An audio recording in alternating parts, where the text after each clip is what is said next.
Bapa di surga, kami berkumpul di tempat ini Tuhan. Di tengah keterbatasan kami masih dapat berkumpul. Biarlah semuanya ini Tuhan berjalan dengan baik. Tuhan pimpin kami, serta bimbing kami dari Sunday School kami hingga kebaktian kami berjalan dengan baik. Terima kasih Tuhan, di dalam nama Tuhan Yesus Kristus kami berdoa. Amin. Malam ini kita akan membahas tentang Sabat. Mengapa perintah Sabat itu pada hari ke-7? Dan kita berkumpul di sini bukan hari ke-7 atau hari Sabtu, tapi kita berkumpul di sini hari Minggu. Padahal perintah Tuhan katanya di Perjanjian Lama, kuduskanlah hari Sabat, hari ke-7. Kita coba lihat dulu Keluaran pasal 20. Ini perintah Tuhan.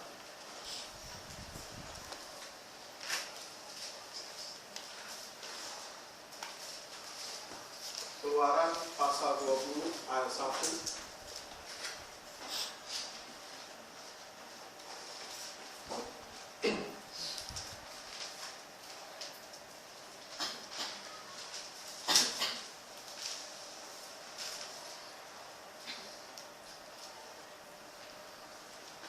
Dibaca.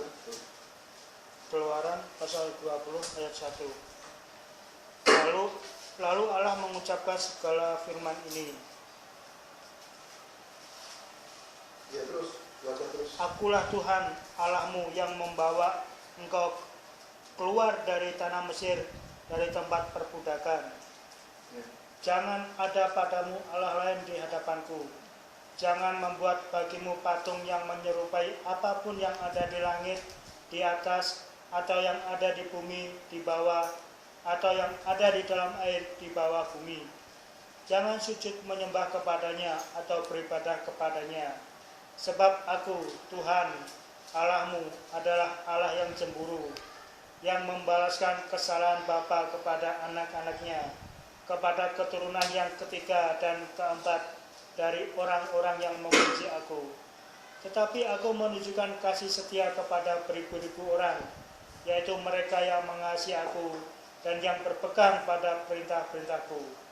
Jangan menyebut nama Tuhan Allahmu dengan sembarangan, sebab Tuhan akan memandang bersalah orang yang menyebut namanya dengan sembarangan.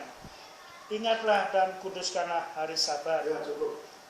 Jadi ini perintah Tuhan untuk menguduskan hari Sabat. Nah lalu mengapa saat ini orang-orang yang percaya kepada Tuhan tidak berkumpul pada hari Sabat atau hari Sabtu? Lalu mengapa kita berkumpulnya ini pada hari Minggu, bukan pada hari Sabtu? Sekarang ini banyak menyebar ajaran. Dulu terkenal hanya kalangan Advent yang kebaktian berkumpulnya itu hari Sabtu. Sekarang banyak sekali aliran yang berkumpulnya hari Sabtu. Banyak sekali yang berkumpul pada hari Sabtu. Mereka menggali perjanjian lama, tetapi tidak memahami arti perjanjian lama ini dengan benar. Sehingga terus saja apa yang diperintahkan perjanjian lama itu dia terus saja. Sehingga pada kesimpulannya akhirnya mereka harus berkumpul pada hari Sabtu. Katanya bahkan mereka bilang hari Minggu itu hari Dewa Matahari lah dan lain sebagainya, itu alasan mereka. Nah sekarang kita coba mau melihat alasan mengapa kita berkumpul pada hari Minggu, tidak hari Sabtu. Sebenarnya berkumpul untuk Tuhan itu hari apa saja bisa, gitu. Tetapi kalau mengkuduskan satu hari tertentu, misal hari Sabtu untuk mempertahankan eksisnya perjanjian lama, ini kita akan gali saat ini untuk melihat penerangan Alkitab di balik ini. Coba kita lihat dulu di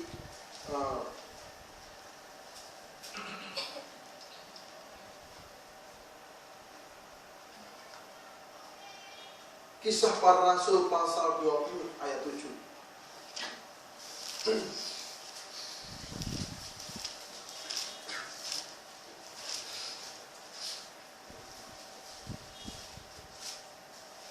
Kisah Para Rasul pasal 20 ayat ke-7. Kisah Para Rasul pasal 20 ayat yang ke-7. Pada hari pertama dalam minggu itu, ketika kami berkumpul untuk memecahkan roti, Paulus berbicara dengan saudara-saudara di situ, karena ia bermaksud untuk berangkat pada keesokan harinya. Ya, terindikasi di dalam masa kekristenan para rasul, mereka tidak lagi berkumpul pada hari Sabtu, tetapi pada hari Minggu atau hari pertama minggu itu. Jadi zaman para rasul, mereka berkumpul pada hari Minggu. Mengapa mereka tidak berkumpul hari Sabtu tetapi hari Minggu? Apakah mereka berubah perintah untuk memutuskan pada hari Minggu? Saya lihat pemahaman dari para rasul adalah hari semuanya sama, tetapi hari Minggu itu adalah hari di mana Tuhan Yesus bangkit. Jadi kelihatannya mereka mau memperingati pada hari ini, yaitu hari pertama minggu atau hari ini hari Minggu, itu Tuhan Yesus bangkit. Gitu. Kelihatannya para rasul ingin memperingati hari ini, yaitu hari kebangkitan. Jadi kalau kita berkumpul di tempat ini, sebenarnya yang ingin para rasul ungkapkan adalah hari di mana Tuhan Yesus bangkit, yaitu hari Minggu ini.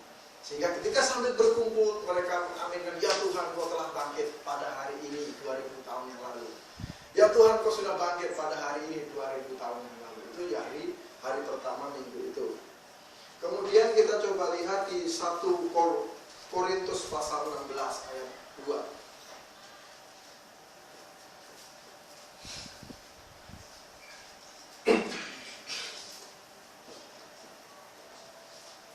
1 Korintus 16 ayat 2. 1 Korintus pasal 16 ayat yang kedua. Pada hari pertama dari tiap-tiap minggu hendaklah kamu masing-masing sesuai dengan apa yang kamu peroleh menyisihkan sesuatu dan menyimpannya di rumah, supaya jangan pengumpulan itu baru diadakan kalau aku datang. Ya, jadi mereka menghitung harinya akhirnya, menghitung sesuatu untuk Tuhan itu dimulai pada hari pertama minggu. Jadi mulai pertama minggu itu mulai dihitung hari, bagaimana mengumpulkan persembahan dan lain sebagainya itu dimulai hari pertama minggu, bukan lagi hari Sabtu. Kalau dulu zaman para rasul, zaman perjanjian lama selalu itu hari Sabtu, hari Sabat, hari Sabtu, hari Sabat. Kemudian setelah kebangkitan Tuhan Yesus pada hari pertama minggu atau hari Minggu, mereka merubah semuanya menjadi hari pertama minggu. Kemudian kita lihat di Galatia pasal 4 ayat 10. Ini mewaspadai memelihara hari-hari tertentu. Galatia pasal 4 ayat 10. Galatia pasal yang keempat ayat yang ke-10. Kamu dengan teliti memelihara hari-hari tertentu, bulan-bulan, masa-masa yang tetap dan tahun-tahun. Ya. Kemudian Kolose pasal 2 ayat 16. Ini memelihara hari-hari, bulan-bulan, tahun-tahun, itu tradisi perjanjian lama. Kemudian Kolose pasal 2 ayat 16. Kolose pasal yang kedua ayat yang ke-16. Karena itu janganlah kamu biarkan orang menghukum kamu mengenai makanan dan minuman atau mengenai hari raya, bulan baru ataupun hari Sabat. Ya. Di sini sudah dijelaskan di Kolose pasal 2 ayat 16, itu jelas sekali kesimpulannya bahwa coba ulang lagi baca. Kolose pasal 2 ayat yang ke-16. Karena itu, janganlah kamu biarkan orang menghukum kamu mengenai makanan dan minuman atau mengenai hari raya, bulan baru ataupun hari Sabat. Ya. Jadi Sabat di dalam Kolose pasal 2 ayat 16 itu sudah lemah, sudah kekuatannya sudah tidak ada lagi. Akhirnya memelihara untuk berkumpul pada hari Sabat atau pada hari Sabtu itu gugur. Di Kolose pasal 2 ayat 16. Jadi kalau terlihat di sini, bahkan orang-orang Kristen sekarang ini kalau beribadah dia menggunakan hati, bukan menggunakan ritual ibadah simbolik gitu ya. Saya lupa ceritanya makan P2 panggang di Soekarno-Hatta itu mahal. Saya lupa, saya mampir ke situ pulang dari Bukung tadi coba saya makan di situ. Mahal sekali. Besok-besok ya nggak usah lah gitu. Tapi sekali. Terus saya bilang, loh mana kuahnya itu? Ada namanya kuah apa itu, kalau orang Batak itu cirinya ada kuah darah pakai apa itu katanya. Kok nggak ada? Saya dikasih orang diam-diam. Dia diam-diam, nggak boleh orang lihat tahu gitu. Jadi dikasih mangkoknya tinggi. Kalau di Jakarta itu mangkoknya kan biasa kecil gitu, jadi kelihatan gitu. Ini mangkoknya tinggi, orang lain nggak bisa lihat. Jadi saya masukin dulu gitu, masukin dalam gitu. Bahkan kadang-kadang sebagian orang Kristen masih menganggap makanan itu ada yang haram. Begitu. Padahal di dalam Alkitab dijelaskan haramnya itu kalau yang keluar dari mulut, contoh memaki-maki orang itu haram. Tapi kalau makanan selama dia masih tidak berhubungan dengan kenajisan, contoh misalnya barang curian dan lain sebagainya, nah itu masih bukan haram punya sebenarnya. Nah ini sama seperti berkumpul pada hari Sabat, mati-matian harus hari Sabat karena itu hari Tuhan, hari yang ditetapkan di Keluaran pasal 20 ayat 1 sampai 8. Nah ini sangat tidak memahami perpindahan atau gambaran dari hukum Taurat itu kepada perjanjian yang baru gitu. Coba kita lihat di Efesus ini. Kita lihat Efesus dulu sudah kita buka dan sekarang kita buka kembali Efesus pasal 2 ayat 15.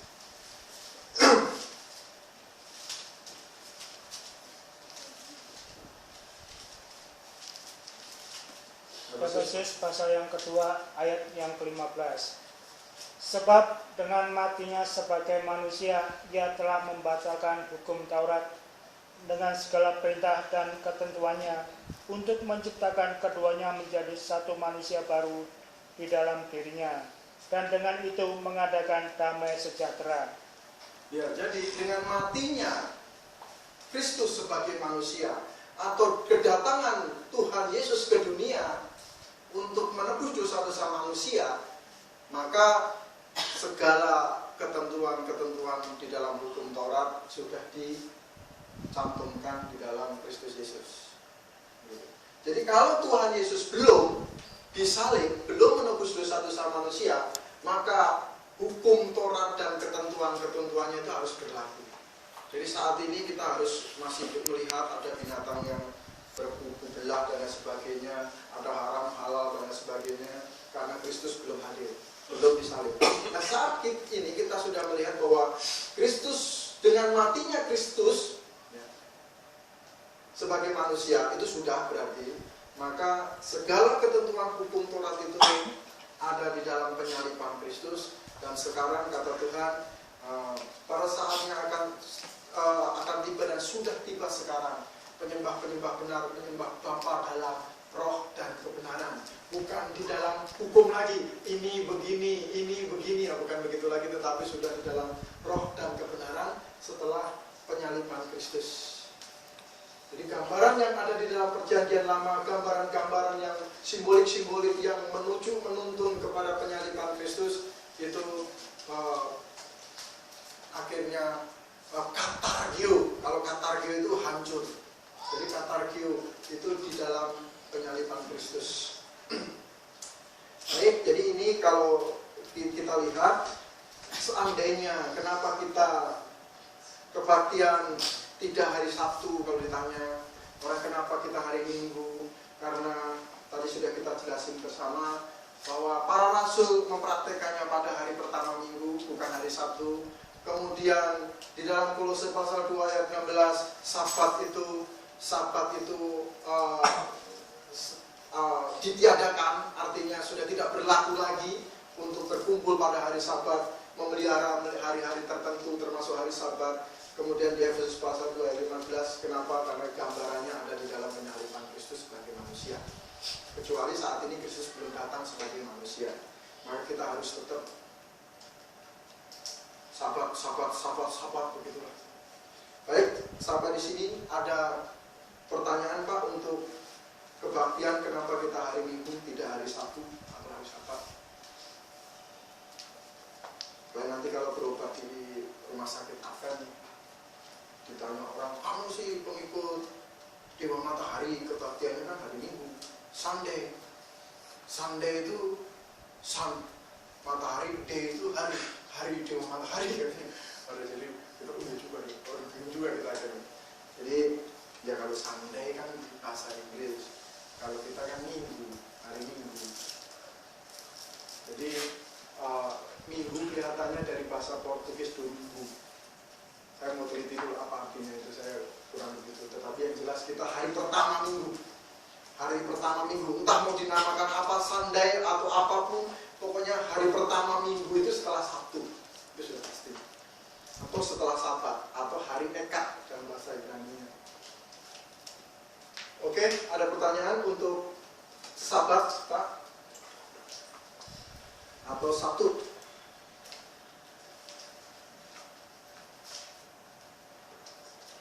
Kalau tidak ada, kita akan lanjutkan di kebaktian kita. Uber waktu.